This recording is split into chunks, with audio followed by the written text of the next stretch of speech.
What is up everyone, it's Lovenji here and we are going into Warhammer Dark Omen Mission 10 and the cutscene for this features probably the most offensive German accent I think I've ever heard, and I love everything about it. So the mission is another ambush mission, so the video is not going to be very long because it's going to be another case of needing to play quickly and accurately. There is a magical item on this, and the magical item quite often leaves the battlefield, so I strongly recommend saving before you do this mission, as it can be a reset point. This is one of the best magical items in the game. Without further ado, let's get this underway. Commander Bernhard. I'm Ludwig von Oberdorf of the Imperial Army. Our steam tank's been damaged. Can you help us? I'm not a mechanic. I meant, can you help protect us while we're repairing the tank? He knew what you meant.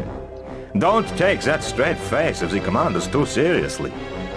Anyway, what's happened here? My crew were driving the steam tank to blighted towers. We were part of a force assigned to exterminate a rabble of greenskins who have taken over the towers. But, Your tank broke down. yeah. And now we're isolated. Our escort halberdiers have been killed by Orc patrols. We're alone. How did you survive the attack that wiped out the halberdiers? We hid inside the steam tank until the Orcs left. But they could return at any moment. Will you aid us? Tell me more about blighted towers. Well, they're on the way to Sylvania, and they rise high into the clouds. But they can be taken, my lord, with courage and resolve. Watch out! Orc ambush! Prepare to defend.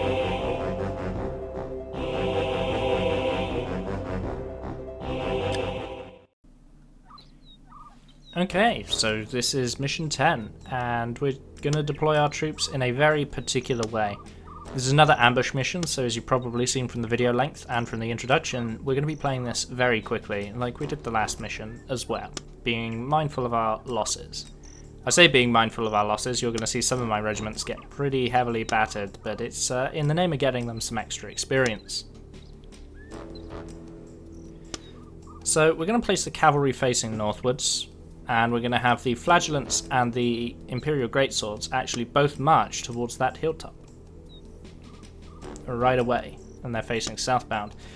Cannon and steam tank are going to be placed in the middle with the archers to support, and then the infantry also facing northwards, and you'll see why the moment the level begins. The ambush is split into two segments. There's a northern ambush and a southern ambush, and the elements of the southern ambush don't actually activate until you deal with the northern ambush, so you can take a lot less casualties by playing this just a touch slower. But I was very, very aggressive. I like being aggressive in this level. It makes it more interesting. Orcs! See! Orcs by the dozen! They come for my tank, but they'll not have it! So the new banner you have not seen before are the Orc Biggins. They are Orc infantry, but they are incredibly fierce. They're like the Orcish equivalent of whites. But as you can see from the cavalry, they do run away, and that is very helpful. If you march the cavalry up there quick enough, the Orcs will run away because they are still facing the wrong direction, so they get flanked. These archers you must kill. They are holding the Banner of Wrath, and it's why you must not waste time, because they will actually use it every magic cycle. Going to the southern front, we want the Flagellants to deal with the one unit of Orc Raiders, or Boyz. And we need to move the infantry down to deal with the Shaman very, very quickly. We've made sure that the Banner of Wrath has been dropped. Now, if you have a magical slot free, I forgot to remove the Potion of Strength. If you have a magical item slot free, you should absolutely pick it up and start using it right away. Target received. But in this case, Target received. I didn't have the slot, so I just play it without. Now the Flagellants will defeat the Boyz. They are very, very strong melee fighters, even if they take some casualties. As you can see, Orc Biggins can cause a lot of damage, even by themselves. So we're getting the cavalry to help the infantry. Now, our Imperial Greatswords are holding the Banner of Defiance, which, as I've already explained in previous videos, stops them retreating. and what that's essentially doing is it's forcing them to stay in and fight that out. If they retreat, they die. But by being forced to stay and fight it out, they're actually going to do a lot more damage, and they do actually survive. We're under fire!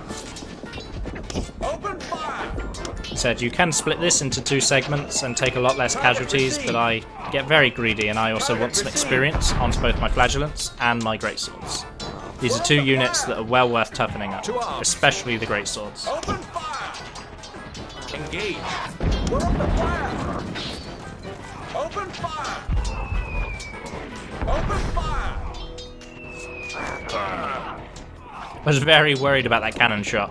Forgetting the ground elevation, I saw it come through those archers and carry on going, and I thought, not the Flagellants. I think there's only 2 Flagellants left at this point. Charge!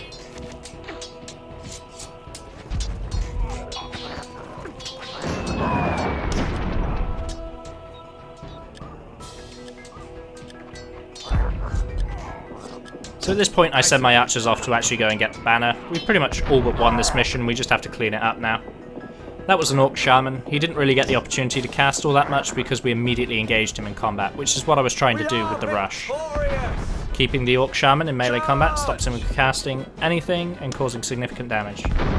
He's pretty much the one that will kill the steam tank if anyone does.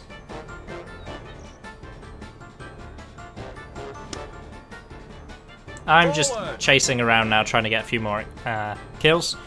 Both infantry regiments are really cheap to reinforce, and therefore you shouldn't worry about taking heavy losses on them, so long as the unit actually survives. Yes, my lord. Charge!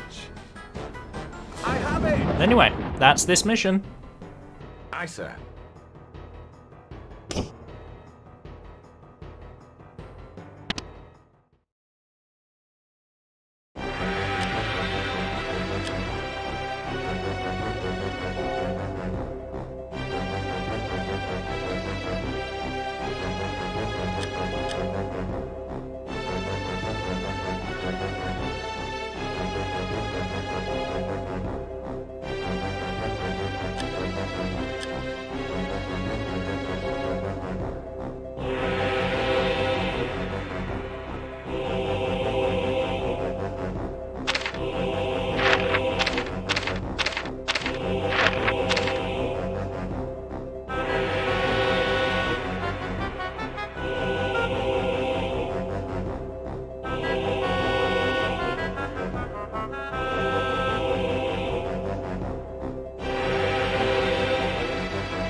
Okay, so that was mission 10, and the item that we picked up was the Banner of Wrath. It unleashes lightning bolts into nearby enemy regiments, up to 6 lightning bolts per magic cycle. It does a lot of just proxy damage and can help with catching things like necromancers off if you can whittle down their magical shields. We use it pretty much all throughout the rest of the playthrough now that we've got it. Such a good magic item. I actually recommend restarting this mission if you fail to pick it up, because those archers are quite often willing to flee the battle quite quickly, and they'll take that item with them. But anyway, as always, like, share the video, subscribe, leave a comment, and let me know what you'd like to see me do in future videos. Bye for now.